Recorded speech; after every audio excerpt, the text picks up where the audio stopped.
दोस्तों, health healing and homeopathy के मेरे होम्योपैथी लर्निंग सीरीज के जितने भी व्यूअर्स हैं उन सभी का बहुत सारा प्यार भरा कमेंट्स देख के मैं अभिभूत हूँ। और उसी के रिक्वेस्ट पे मैं एक वीडियो लेके आ रहा हूँ, वो है evaluation of symptom. Very important topic after case taking के ऊपर मेरे ऑलरेडी वीडियो है, आप लोग देख सकते हैं। How I crack my acute case, how I crack my chronic case, golden rules बोल के है। ये केस टेकिंग के ऊपर ही है, कैसे केस टेकिंग करना चाहिए, कौन से सिम्टम्स को इंपॉर्टेंस देना चाहिए। और इतना कन्फ्यूजन है होम्योपैथ्स के मन में, जितने भी होम्योपैथी डॉक्टर हैं उनके मन में, कि होम्योपैथी जो है बहुत ही टिपिकल, बहुत ही टफ सब्जेक्ट है, बहुत ही रॉकेट साइंस है। ऐसा कुछ भी नहीं है। Homeopathy is very simple. जो भी हैनीमैन, डॉक्टर केन, डॉक्टर बोनिंग-हुसैन, ऐसे स्टॉलवर्ड्स ने हम लोगों को सिखाया है, उसका सिंपल फॉर्म में हम लोगों को प्रैक्टिस करना है। बुक वर्म नहीं बनना है। बुक में जो है वही एक्सपेक्ट पेशेंट पे नहीं करना है। प्रैक्टिकल बनना है। पहले डॉक्टर बनना है, उसके बाद होम्योपैथी डॉक्टर बनना है। ये आप लोगों को समझना है। पहले केस टेकिंग के बाद डायग्नोसिस करके हम लोगों को ये समझना है कि पेशेंट का क्या बीमारी हुआ है, उसका नोसोलॉजिकल नाम क्या है। डायबिटीज़ है, आर्थराइटिस है, आर्थराइटिस अगर है तो ऑस्टियोआर्थराइटिस है, रिमाटॉइड आर्थराइटिस है, पॉलीआर्थराइटिस है, नॉर्मल रिमाटिक आर्थराइटिस है, रिमाटॉइड है, एंकालोइजिंग स्पॉन्डिलाइटिस है। Which type of specific name should be given to the patient for a particular disease। उसके बाद एक्स्ट्रा काम हम लोगों का स्टार्ट हो जाता है। पेशेंट का स्टेज कैसा है, अभी इस बीमारी में पेशेंट कौन से पीड़ा से कितना ज़्यादा ग्रसित है। डायग्नोसिस नहीं करेंगे हम लोग तो इसके लिए मेरे चैनल पे ऑलरेडी एक वीडियो है, why diagnosis is important for homeopath, देख लीजिएगा। और होम्योपैथी में डायग्नोसिस के बाद काम स्टार्ट होता है। जो केस टेकिंग आपने किया है, बहुत सारे सिम्टम्स तो आपने ले लिया है। फिजिकल जनरल ले लिया है, मेंटल जनरल ले लिया है, प्रेजेंट कॉम्प्लेन ले लिया है, पर्टिकुलर ले लिया है। तो अभी कौन सा सिम्टम्स को क्या ग्रेडेशन दे और कैसे इसको रिपर्टराइजेशन करें और कैसे इसके ऊपर प्रिस्क्रिप्शन करें। तो फर्स्ट हम लोग जान लेते हैं what is evaluation of symptom. Evaluation of symptom, the principle of grading different kind of symptoms according to their value in order to form the individual picture of the patient, reflecting the totality of the case, which is to be matched with the drug symptom to find out a homeopathic remedy। मतलब evaluation of symptom ऐसा एक process है जिसमें patient का जितना भी symptoms आपने लिया है उसमें इवैल्यूएट करते जाना है और कुछ सिम्टम उसमें से सिलेक्ट करना है। सिलेक्ट करके जो मेडिसिन आप प्रिस्क्रिप्शन करने जा रहे हैं उससे मैच कराना है। ये प्रोसेस इसमें आप रिपर्टरी के हेल्प ले भी सकते हैं, आप नहीं भी हेल्प ले सकते हैं, क्योंकि मेरे प्रैक्टिस में मैं मैक्सिमम केसेस में रिपर्टरी का हेल्प नहीं लेता हूँ। मेरे पास कंप्यूटराइज्ड रेडर ओपुस सॉफ्टवेयर है, मैं कभी कभी रिपर्टरी का हेल्प ले लेता हूँ। तो ये अलग अलग जो क्लासिकल होम्योपैथी टीचिंग है, जब होम्योपैथी पूरा वर्ल्ड में पॉपुलर हुआ था तब तो रिपर्टरी का हेल्प इतना ज़्यादा नहीं लिया जाता था। आजकल बहुत सारे मेथड्स हो गए, बहुत सारे ऐसे मेंटल मेथड्स के डॉक्टर्स हैं जो विदाउट इलेक्ट्रॉनिक रिपर्टरी, मतलब सॉफ्टवेयर प्रिस्क्रिप्शन ही नहीं कर सकते। उन लोगों को रिपर्टरी का हेल्प चाहिए ही चाहिए। ऐसे भी बहुत सारे प्रिस्क्रिप्शन हम लोग देखते हैं जिसमें जनरलाइजेशन किया जाता है। तो मतलब जो सिम्टम्स इंपॉर्टेंट पेशेंट का निकले सब कुछ रिपर्टरी में डाल दो, जो मेडिसिन आए वो दे दो। तो ऐसा नहीं है, हर सिम्टम को इवैल्यूएट करते जाना है। क्यों करना है, कैसे करना है, पर्टिकुलर छोटा से मैं समझा दूंगा। मेरे ऊपर एक एलिगेशन है कि मैं अपना वीडियोस बहुत लंबा कर देता हूँ, खींचता चला जाता हूँ। देखिए, लर्निंग सीरीज का जो वीडियोस है ये तो थोड़ा लंबा होगा ही। अगर ये नहीं लंबा होगा, हर चीज़ जो मेरे दिलो जहन में है मैं आपसे शेयर नहीं कर दूंगा, समझा नहीं दूंगा, तो आप लोगों को कैसे पता चलेगा what is right what is wrong. जैसे स्टार्टिंग फ्रॉम एक केस टेकिंग आपने किया, उसका प्रेजेंट कॉम्प्लेन में पेशेंट आपको कुछ कॉम्प्लेन देगा, उसमें जो बीमारी से पेशेंट ग्रसित है उसका कॉमन सिम्टम होगा, वो हम लोगों के लिए लेस इंपॉर्टेंट है, लोअर ग्रेड है।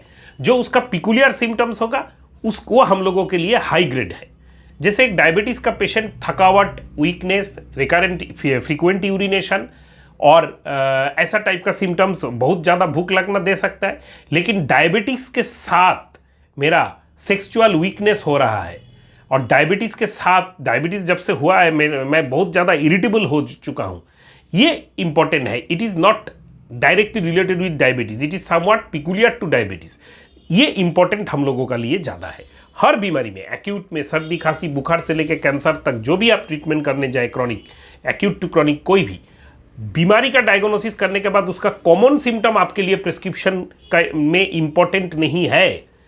आपका इंपॉर्टेंट है पिकुलियर एसोसिएटेड सिम्टम, वही कैरेक्टरिस्टिक होगा। इसके बाद आता है modality. Modality is always important. हम लोग जानते हैं कि ऑस्टियोआर्थराइटिस में पेशेंट का फास्ट मूवमेंट में एग्रावेशन होता है, कॉन्टिन्यूअस मूवमेंट में एम्यूलेशन होता है, काफ़ी हद तक ये कॉमन सिम्टम है। लेकिन ये सिम्टम अगर पेशेंट बार बार बोले और ये पेशेंट में प्रोमिनेंट है, it should B a characteristic. जो रेमेडी आप प्रिस्क्रिप्शन करने जा रहे हैं उसमें ये रेमेडी का कवरेज होना चाहिए। ये हो गया प्रेजेंट कॉम्प्लेन। अभी हो गया generals. Generals according to Kent, general जो सिम्टम्स होते हैं, physical general and mental generals, they are high grade important. लेकिन पेशेंट में ड्यूरिंग केस टेकिंग आपको ये समझना है वो कितना इंपॉर्टेंस से उसको बोल रहा है। जैसे आप क्या खाने में अच्छा लगता है, डॉक्टर साहब मुझको दूध पीने में अच्छा लगता है, ये अगर कोई पेशेंट बोले आपको, तो ये पेशेंट डायरेक्ट ये इंपॉर्टेंट हो जाता है। लेकिन आप क्या खाने में अच्छा लगता है आपने पूछा, पेशेंट बोला नहीं सब कुछ ठीक ठाक ही है, तो आप तो वेज है, आपको मिल्क अच्छा लगता है, हाँ अच्छा लगता है, that is less important. Patient कौन सा सिम्टम्स में एम्फासिस कर रहा है, उसका body language during telling of symptoms कैसा हो रहा है, उसका मानसिकता उसमें इंपॉर्टेंस दे रहा है कि नहीं दे रहा है, ये आपका इंपॉर्टेंट है। तो फिजिकल जनरल्स में थ्रास से लेके, पार्सपिरेशन से लेके, टांग का कलर से लेके, पेशेंट का फिजिकल मेकअप से लेके, पेशेंट का हीट कोल्ड रिलेशन से लेके, डायथेसिस, टेम्परमेंट से लेके, पेशेंट का स्टूल, अगर कोई इंपॉर्टेंट टाइप का पेशेंट का स्टूल है कि हर 3 दिन बाद मैं लेट्रिन में जाता हूँ, ये लगातार 20 साल से चला आ रहा है, वेरी इंपॉर्टेंट सिम्टम्स हो सकता है। और ये जो आपका डिजायर एवर्शन है, पर्टिकुलरली खाने में, मानसिक और शारीरिक जो चाहत होता है, desire aversion, physical desire aversion खाने में, डॉक्टर साहब मुझको हर रात में सेक्स करना है, 20 साल शादी का हो गया लेकिन हर रात में मुझको चाहिए, that is very important. Doctor साहब मुझको महीनों हो जाए, मेरा शादी तो 3 साल हुआ, एक ही बच्चा है, लेकिन महीनों हो जाए सेक्स नहीं भी करे तो मेरा इंपॉर्टेंस नहीं है, that is very important. Patient खुद से किसको इंपॉर्टेंट दे, ये evaluation, real evaluation is that. Real evaluation is not that का आपको रिपर्टरी का ग्रेड्स याद रखना है, 3rd grade, 2nd grade, 3rd grade. You have to decide which is 1st grade, which is 2nd grade, which is 3rd grade. और physical desire aversion, मुझको कच्चा नमक थाली में नहीं हो तब तक मुझको अच्छा नहीं लगता, वेरी इंपॉर्टेंट। फिजिकल जो डिजायर्स होता है, जो खाने पीने में जो डिजायर्स होता है, ये बहुत इंपॉर्टेंट होता है, क्योंकि अगर इसमें आपको इंपॉर्टेंट सिम्टम पेशेंट एम्फेसिस करके दे दे तो वो आपका की नोट हो जाएगा पूरा ड्रग पे जाने के लिए। पर्सपिरेशन में भी ऐसा, मेरे सर के पीछे ज़्यादा पर्सपिरेशन हर टाइम होता है, इतना पर्सपिरेशन होता है कि मेरा पूरा बदन भीग जाता है, वेरी इंपॉर्टेंट। मैं पानी नहीं पीता हूँ सारा दिन में 1 से 1.5 लीटर, उससे ज़्यादा जरूरत ही नहीं पड़ता है, वेरी इंपॉर्टेंट। उसके साथ ड्राई माउथ है, फिर भी ड्राई टंग है, अब मैं पानी उतना ज़्यादा नहीं पीता हूँ, dry mouth with less thirst, thirstlessness, very important for every. ऐसे करके करके हर चीज़ कौन कहाँ इंपॉर्टेंट, कुछ क्लू आपको मिल जाए ड्यूरिंग क्रॉनिक केस टेकिंग, कोई नहीं बोल सकता। Now mental, will, emotion, intellect and memory, all are very important. इच्छा, विल मतलब इच्छा, मेरा क्या है, आपका मानसिक इच्छा क्या है, तो मैं बहुत रिच बनना चाहता हूं, मैं थोड़ा हाथ खींच के खर्चा करता हूं, मैं अपने आप को 10 साल बाद बहुत सुखी देखना चाहता हूं। ये जो है विल, इमोशन, मैं बहुत जल्दी रो देता हूं, वीपिंग टेंडेंसी, बहुत जल्दी गुस्सा कर जाता हूं, इरिटेबल, मैं बहुत जिद्दी हूं, आर्डेंट, मैं बहुत प्रतिहिंसा परायण हूं, मतलब मुझको कोई कुछ कहे तो मैं उसको ईंट का जवाब पत्थर से दूंगा ही दूंगा, विंडिक्टिव, रिवेंजफुल, मैं बात बहुत ज्यादा करता हूं, लोकुआसिटी, टॉकेटिव, लैकेसीज, बहुत सारा मेडिसिन है। किसी का कुछ भी हो जाए मुझे कुछ फर्क नहीं पड़ता, इंडिफरेंस। तो ये जो चीज है ये बहुत इंपॉर्टेंट है। मैं हर टाइम पेशेंट को बोलता हूं, डॉक्टर्स को बोलता हूं, मेरे स्टूडेंट्स को बोलता हूं कि मेटेरिया मेडिका बाद में पढ़ो, पहले गुड केस टेकिंग सीखो। अगर गुड केस टेकिंग तुमको आ जाए तो तुम रेपर्टरी के हेल्प से अच्छा मेडिसिन प्रिस्क्रिप्शन कर सकोगे। लेकिन अगर केस टेकिंग का आर्ट ही तुमको ठीक ना आए तो तुम कभी भी केस टेकिंग, इवैल्यूएशन, रिपर्टराइजेशन, ये तीन ठीक ना आए तो तुमको मेडिसिन तक, तुम सिंगल मेडिसिन तक नहीं पहुंच सकोगे। और होम्योपैथी में जो आशा लेके पेशेंट हम लोगों के पास आता है वो कंप्लीट नहीं होगा। नाउ मैं थोड़ा सा इवैल्यूएशन को आपके समझने के लिए, देखिए हैनिमैनियन कॉन्सेप्ट ऑफ इवैल्यूएशन क्या था। हैनिमैनियन कॉन्सेप्ट ऑफ इवैल्यूएशन था कैरेक्टरिस्टिक्स ऑफ द सिम्टम, मतलब whatever may be peculiar, not common to patient, not common to disease, it should be prescription point. These are the key notes. अक्सर मेरे पास YouTube के जितने भी viewers हैं questions करते हैं, केस सेंड करते हैं, बहुत ही इजी होता है वहाँ पे प्रिस्क्रिप्शन देख के मेडोरिनाम या साल्फार सिलेक्ट करना। वो उन लोगों को पता नहीं है, वो प्रैक्टिस कर रहे हैं। क्यों? क्योंकि हम लोग सटीक राह पे नहीं है। हम लोग एक पेशेंट का केस टेकिंग करने के बाद सोचते ही नहीं। First you have to be a good case taking expert. उसके बाद आपका उसमें से, जैसे मैंने बताया, पिकुलियर अनकॉमन कैरेक्टरिस्टिक ढूंढना है। और हैनिमैनियन कॉन्सेप्ट ऑफ कैरेक्टरिस्टिक सिम्टम्स, ये हो गया केंटियन कॉन्सेप्ट ऑफ कॉमन सिम्टम्स। कैसे? हैनिमैन ने जिसको कैरेक्टरिस्टिक बोला, केंट ने इसी को बोला है this is very common symptom, this is very important. वैसे ही बोनिंग हुसैन के क्विज, क्वीड, उबी बोल के बहुत सारा डिफरेंस है। देखिए, जब आप BHMS एग्जाम में है, MD एग्जाम में है, तब ये सब याद रखने का आपको जरूरत है। लेकिन जब आप प्रैक्टिस कर रहे हैं तब आपको इवैल्यूएशन कैसे करना है। मैक्सिमम क्रॉनिक केसेस में आपको फुल केस टेकिंग करना चाहिए। जितना केस टेकिंग आप करते रहेंगे उतना आपका हाथ फास्ट हो जाएगा।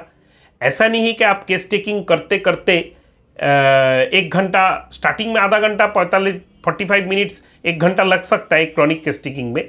जब आपका हाथ फास्ट हो जाएगा, हर रोज 4-5 केस टेकिंग करते हैं या 10, 12, 15, 20 करते हैं तब आपका जो केस टेकिंग का स्पीड है वो घट के मैक्सिमम 15 मिनट्स में एक क्रॉनिक केस टेकिंग हो जाएगा। हर चीज क्रॉनिक केस टेकिंग में, स्लीप, ड्रीम्स, मेंटल से लेके thirst, heat cold relation, physical makeup, diathesis, temperament, perspiration, stool, urine, menstruation, white discharge, हर चीज का, ये जो हर चीज का जो डिटेल्स आप लेंगे तब आपका इवैल्यूएशन इंप्रूव होना स्टार्ट हो जाएगा।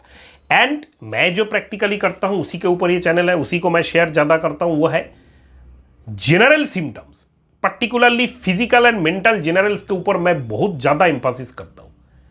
और जो जनरल सिम्टम्स अगर आपका ज्यादा पेशेंट एम्फासिस करता है, then it should be covered by your remedy which you are going to be prescribe. जैसे एक आर्थराइटिस का पेशेंट, आर्थराइटिस में उसका पिकुलरिटी प्रिस्क्राइबिंग सिम्टम्स नहीं है, लेकिन वो मेंस्ट्रुएशन में बोल रहा है कि मुझको हर बार मेंस्ट्रुएशन होता है, लेकिन जो बहुत दिन तक रहता है और बहुत दिन तक रहने के बाद वो जो ब्लड है वो कपड़े में अगर लग जाए तो उसका दाग उठता नहीं है।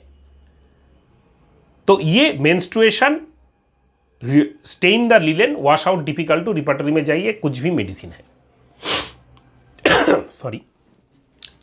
ऐसे करके अगर आप चलते रहें तो आपका प्रिस्क्रिप्शन सहज हो जाएगा। जैसे आप अगर मेंटल जेनरल्स में जा रहे हैं, एक पेशेंट में मेंटली उतना इंपॉर्टेंस कुछ नहीं आ रहा है, लेकिन पेशेंट बार बार एम्फासिस कर रहा है जब भी आप जा रहे हैं ड्रीम्स में कि मैं अक्सर अपने मरे हुए दादा दादी, मरे हुए मम्मी पापा के ही सपने देखता हूं, वीक में 2-3 दिन तो देखूंगा ही देखूंगा उनको। तो अगर पेशेंट का दूसरा मेंटल जेनरल्स जो है वो इंपॉर्टेंट नहीं है उतना, आपके लिए इंपॉर्टेंट नहीं है ना, पेशेंट में इंपॉर्टेंट नहीं है, गुस्सा है, हाँ है थोड़ा बहुत, रो देते हैं कभी कभी कभी, साल में 1 बार 2 बार, बहुत जिद्दी है, हाँ जिद्दी तो हूं।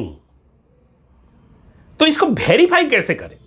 वेरीफाई करना क्लिनिक में जब एक के बाद एक पेशेंट हम लोग देखते हैं बहुत टफ होता है, तो यहां पे आपका वो dreams of dead person very important हो जाता है। स्लीप, ड्रीम्स में कुछ नहीं मिला, व्हील, इमोशन, इंटेलेक्ट, मेमोरी में कुछ नहीं मिला, स्लीप में इंपॉर्टेंट मिल गया कि नी चेस्ट पोजीशन में ही हर टाइम वो सोता है, प्रिस्क्राइबिंग सिम्टम मिल गया। डिपेंड करता है कौन सा सिम्टम्स आप कब पेशेंट का कहां मिल रहा है। कभी कभी नाक्स भूमिका का जैसा पेशेंट हॉटी, आर्डेंट,